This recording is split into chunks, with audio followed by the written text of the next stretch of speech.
بسم اللہ الرحمن السلام علیکم دوستو، اب اسی اپنے مہمان کو لیے اس ہجوم سے کترا کر نکل جانا چاہتی تھی کہ ناگہاں ایک باری لیکن خوش شکل عورت نے اس کا راستہ کاٹا۔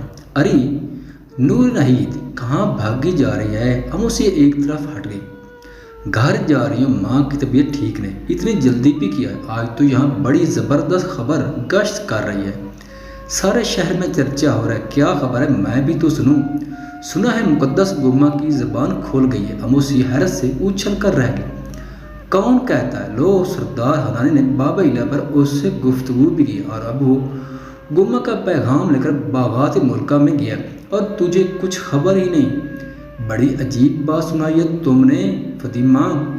ابھی تو اور بھی عجیب عجیب باتیں ہوں گی، عجیب عجیب واقعات پیش آئیں گے، موٹی عورت نے اپنی معلومات کا اظہار کرتے ہوئے کہا۔ مقدس گما نے کہا ہے دکھ تیرے بابل کا دلہا آ گیا، اور سن، اسی کو دیکھ کر دنائے فراز کی مہر خاموشی ٹوٹی ہے۔ ارے نور نہید، اس کے خیال سے میرا دل دھک دھک کر رہا ہے۔ ہائے وہ دلہا کیسا ہوگا؟ کہتے ہیں رب النو کا مظہر ہے، بڑا جمیل، بڑا شکیل۔ میں تب قریب ہی کھڑا ان کی باتیں سن رہا تھا۔ یہ خبر اس کے لیے بھی خاصی دلچسپ تھی کہ مقدس گما نے اسے بابل کا دلہا قرار دیا۔ نہ جانے اس نے بادشاہ کو کیا پیغام بھیجا۔ موٹی عورت فاطمہ اموسی کے ساتھ باتوں میں کچھ ایسی مہ ہوتی کہ مہتاب کی طرف توجہ نہ دے سکی، لیکن جب اموسی نے آگے بڑھ کر اپنے مہمان کا ہاتھ تھام لیا تو فاطمہ نے اسے دیکھا اور حیرت و شوق کے عالم میں دیکھتے ہی رہ گئی۔ پھر سنبھلی تو لڑکی کے کان میں آہستہ سے بولی، یہ البلہ کہاں سے ہاتھ لگا؟ زہرا کی قسم، میں نے ایسا نوجوان آج تک نہیں دیکھا۔ آپ موسی نے بڑی مدھم آواز میں تاکہ مہمان نہ سن کے جواب دیا۔ بڑی مشکل سے رات رہنے پر راضی ہوا ہے۔ اسی لمحے ہیکل زہرا کے سامنے سڑک پر شور اٹھا، چوک میں ہلچل سی مچ گئی۔ نغمہ سرا لڑکیوں نے گانے کی لے اونچی کر دی، لوگ آپ سے آپ راستہ چھوڑنے اور ایک طرف ہٹنے لگے۔ مہتاب یہی سمجھا کہ شاید بادشاہ کی سواری آ گئی یا معبد اکور کا کاہن اعظم ذریعہ دیوی کے لیے چڑھاوا لے کر ہے، لیکن سر اٹھا کر دیکھا تو حیران ششدر رہ گئے۔ سامنے والی سڑک پر ایک عورت جس نے زرد رنگ کی عبا پہن رکھی تھی، چہرے پر جالی دار نقاب کے 27 پیاریوں کے جلو میں عجیب شان دل ربائی کے ساتھ چلی آ رہی تھی۔ مہتاب کے حکام میں کھڑی دونوں سلیوں نے بھی یہ منظر دیکھا۔ پھر فاطمہ کہنے لگی، تیری مالکن آ رہی ہے، لے میں تو چلی۔ یہ کہہ کر وہ تو ایک طرف نکلتے چل گئی، اور لڑکی اپنے مہمان کو قریباً گھسیٹتی ہوئی بولی، ادھر آ جاؤ، کہیں وہ مجھے دیکھ نہ لے۔ وہ اسے ہیکل کی دیوار کے پاس گھسیٹ لائی اور خود ایک خانچے والے کی اونٹ میں چھپ پر کھڑی ہو گئی۔ مہتاب کو یہ سب کچھ عجیب اور حیرت انگیز تھا۔ اب مجھ سے مخاطب پر بولا، یہ کون آ رہی ہے؟ بابل کی شاہر کا سر بے دخت۔ بے دخت؟ ہاں، کبھی میں بھی اس کی پیاری تھی، مگر اب نہیں۔ مہتاب کا ذہن تو بس بے دخت کے الفاظ پر اٹک کر رہ گئے تھے، آگے اس نے کچھ نہیں سنا، یا اگر سنا تو سمجھ نہیں سکا، کیونکہ بے دخت کا نام اس کے شعور پر بجلی بن کر گرا تھا۔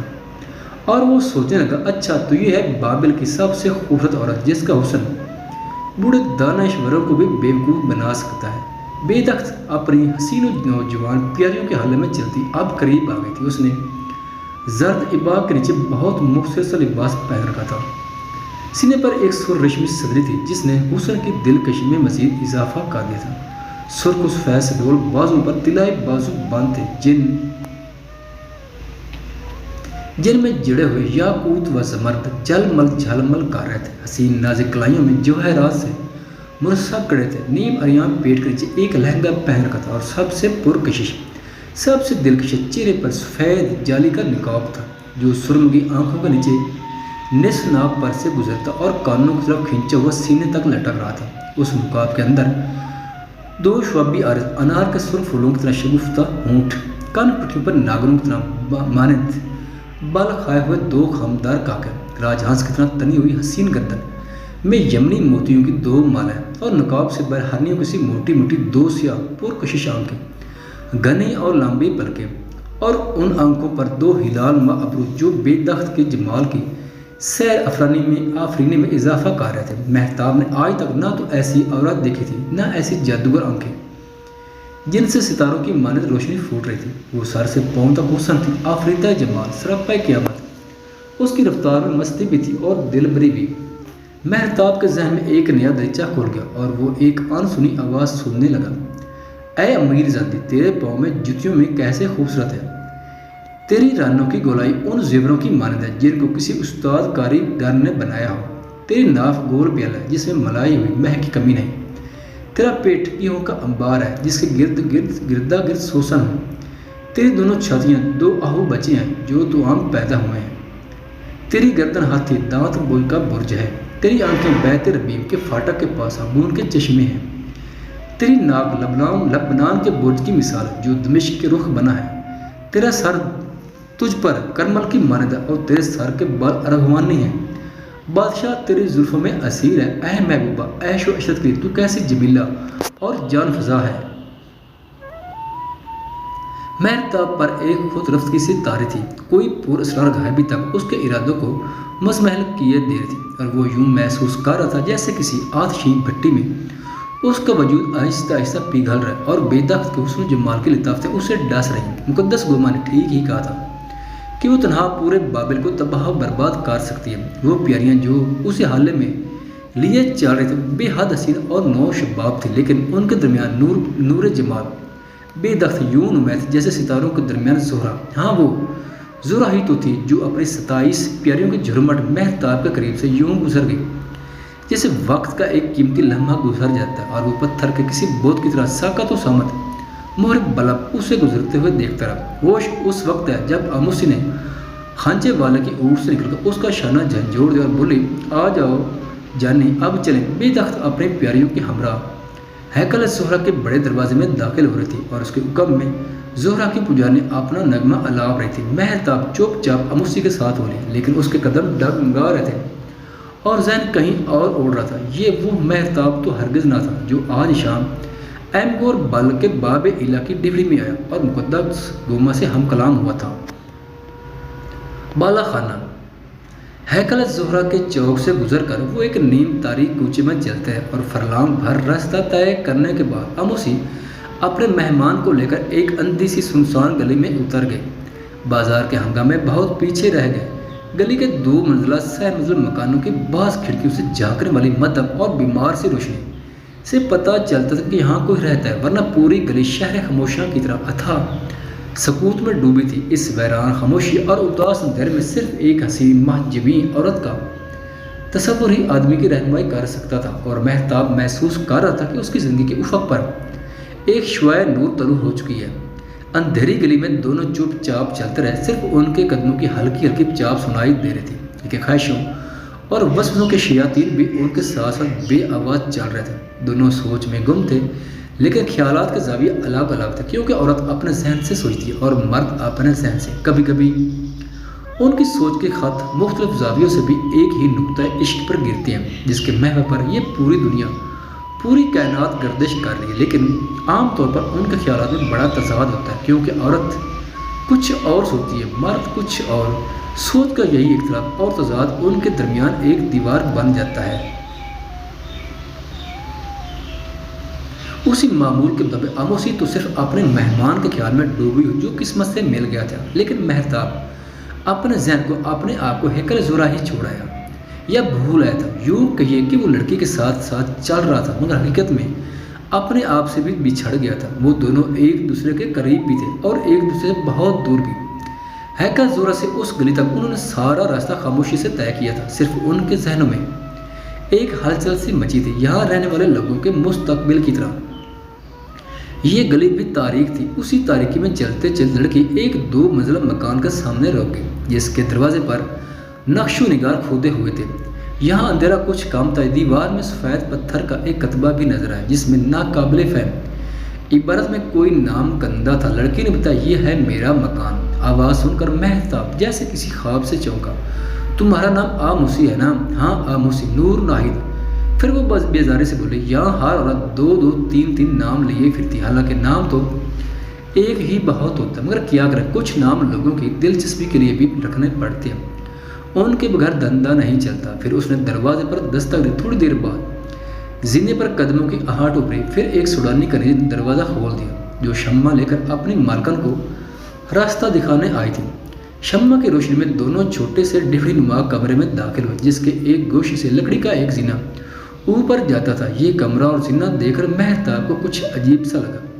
وہ کہاں آ گیا، کیوں آ گیا؟ لیکن یہی زینہ اس کے نئے سفر کی پہلی منزل تھی، جسے وہ غیر اختیاری طور پر یا مجبوراً اختیار کر چکا تھا۔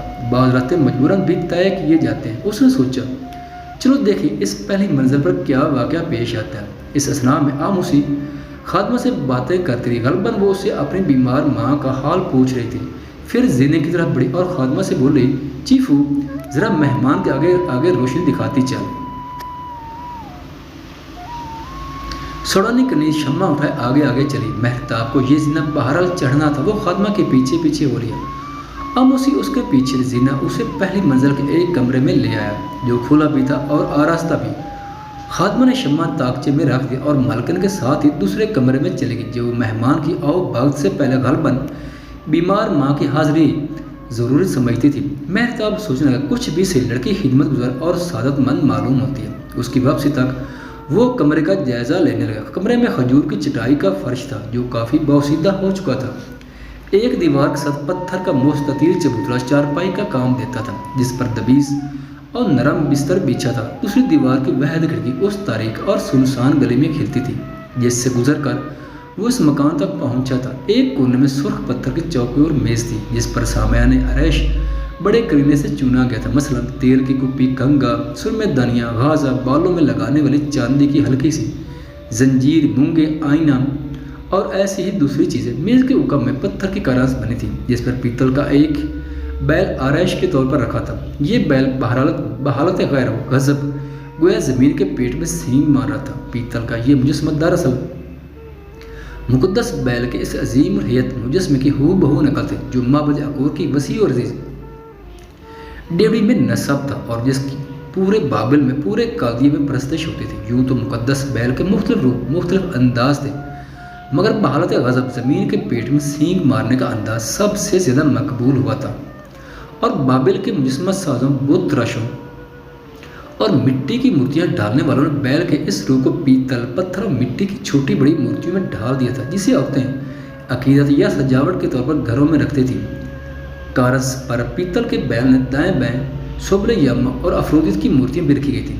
سبل یما، جو اناتولیا میں حسن و جمال کی مظہر سمجھی جاتی ہے، دراصل یونان کی افرودیت، بابل کی زہرہ اور ایران کی انتھیا ناہینہ دیوی ہی کا روپ تھی، کیونکہ ان تمام دیویوں کی اصل ایک ہی تھی۔ پھر بھی ہر ملک میں ان کے روپ مختلف تھے اور من میں یکسانی کے باوجود سبل یما اور افرودیت کا بیک وقت ایک ہی گھر میں ہونا حیرت انگیز تھا۔ کمرے کا سرسری جائزہ لینے کے بعد مہتاب ذرا سی کمر سیدھی کرنے کے لیے بستر پر دراز ہو گیا۔ وہ دن بھر سفر بھی کرتا رہا، بابل میں داخل ہو کر گھومتا پھرتا بھی رہا اور کچھ تھکن محسوس کرنے لگا تھا۔ لڑکی کو گئے کتنے دیر ہو گئی تھی اور ابھی تک لوٹ کر نہ آئی تھی۔ لیٹے لیٹے ناگہاں اس نے کسی کمرے سے اس کی آواز سنی۔ وہ سوڈانی خادموں کو ہدایات دیتے ہوئے مسلسل بول رہی تھی، چھوڑ دے چیفو یہ شلامس، میں خود ہی پہنوں گی، تو بس کھانا نکال دے، بھوک لگ رہی ہے، اور دیکھ میں باقلا کی پھلیاں تو ہرگز نہیں کھاؤں گی۔ روز مت پکا رہی ہے کہ مہمان کے لیے بازار سے تلی ہوئی مچھلی منگا لے، کچھ اور بھی تیار کر لے۔ ارے ذرا یہ بال تو ٹھیک کر دے، کم وقت پھر الجھ گئے ہیں۔ یوں نہیں، جا میرے کمرے سے کنگھی اٹھا لا۔ نہیں نہیں رہنے دے، میرا مہمان سمجھے گا اس گھر میں ایک ہی کنگھی ہے۔ اس گفتگو سے یہ اندازہ لگانا مشکل نہیں تھا کہ وہ لباس تبدیل کر یہ سارا اہتمام مہمان ہی کے لیے تو ہو رہا تھا۔ لڑکی اس کے پاس آنے سے پہلے بن سنور رہی تھی، غالباً چاہتی کہ مہمان کا دل موہ لینے میں کوئی کسر اٹھا نہ رکھے، لیکن وہ تو کسی اور ہی خیال میں گم تھا۔ اور اس وقت بھی جب اس کا جسم آموسی نور ناہید کے بستر پر دراز تھا، ذہن کہیں ہیکل زہرہ کے ارد گرد بھٹک رہا تھا۔ زہرہ جمال بے دخت کی تلاش میں، جس سے دور رہنے کا مشورہ دیا گیا تھا، لیکن عقل و شعور کی نارسا قوت سے دور دل کی دنیا میں بعض ایسے واقعات ظہور میں آ جاتے ہیں جنہیں انسان سمجھ نہیں سکتا، اور صرف معجزہ یا شبدہ قرار دے کر خود کو مطمئن کرنے کی کوشش کرتا ہے۔ مہتاب کے ساتھ بھی کچھ ایسا ہی حادثہ پیش آیا تھا، جو ابھی تک اس کی سمجھ میں نہیں آ سکا تھا، کیونکہ عشق ذہن سے پوچھ کر نہیں کیا جاتا۔ معلوم نہیں یہ عشق تھا یا کچھ اور، مگر ہیکل زہرہ کے چوک میں اس نے جو کچھ دیکھا تھا وہ تو بالکل ایک جادو کا سا واقعہ تھا، جو کسی صورت اسے بھولتا ہی نہ تھا۔ بستر پر لیٹے لیٹے اس کا ایک ہاتھ جو